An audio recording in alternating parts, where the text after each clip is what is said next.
Long before it hit theaters, Avengers: Infinity War had Marvel fans guessing who would live, who would die, and what would happen if and when Thanos got his hands on the Infinity Stones. Now that the movie's out, though, the speculation hasn't stopped, and some fans have a new theory that might change everything, in the unlikely event that it's actually true. If you haven't seen Infinity War yet, be careful. We're about to get into some deep spoiler territory. One of the most shocking moments of the film comes right at the start, when Thanos kills Loki, Thor's occasionally supervillainous brother.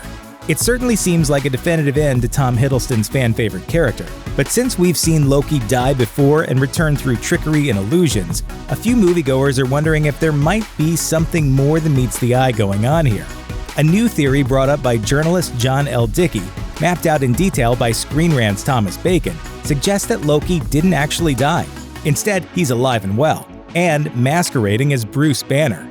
Dickey notes that Loki's dagger sneak attack on Thanos was feeble. He knew it wouldn't work, suggesting that the whole thing was a ruse to allow Loki to sneak back onto Earth. Further evidence comes from the view that aside from not being able to turn into the Hulk, there was something a little bit off about Banner in the rest of the movie. I don't know.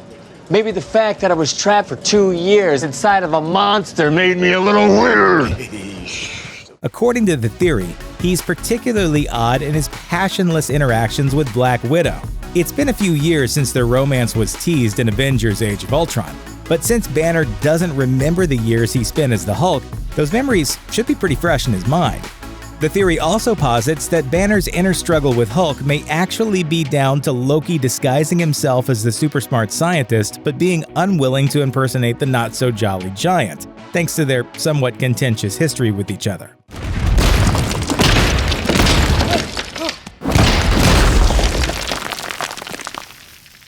Dickey also suggests that this might be the reason why Banner landed directly in Doctor Strange's Sanctum Sanctorum when he returned to Earth.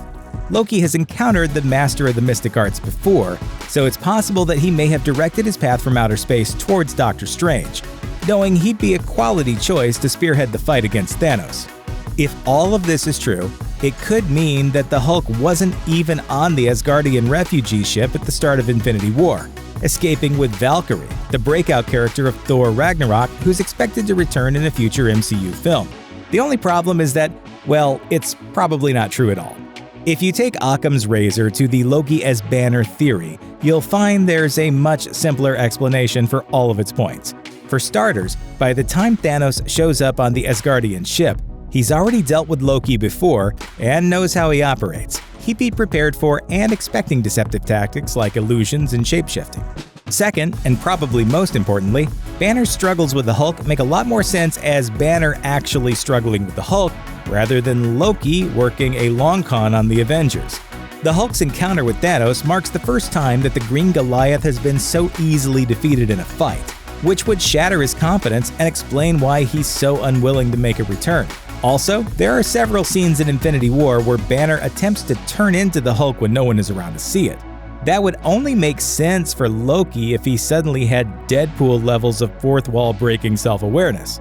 Banner's arrival at the Sanctum Sanctorum is pretty easy to explain away with magic, but probably happened because that scene is lifted from the original comics. The only difference is that it's the Silver Surfer who ruins Strange's staircase. But since he doesn't currently exist in the MCU, Banner makes a fitting substitute. As for Banner's encounter with Black Widow, there actually is some tension there, but it's certainly not the focus.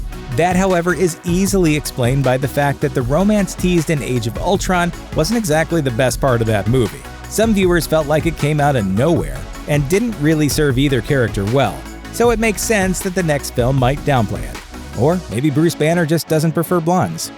Thanks for watching. Click the looper icon to subscribe to our YouTube channel. Plus, check out all this cool stuff we know you'll love too.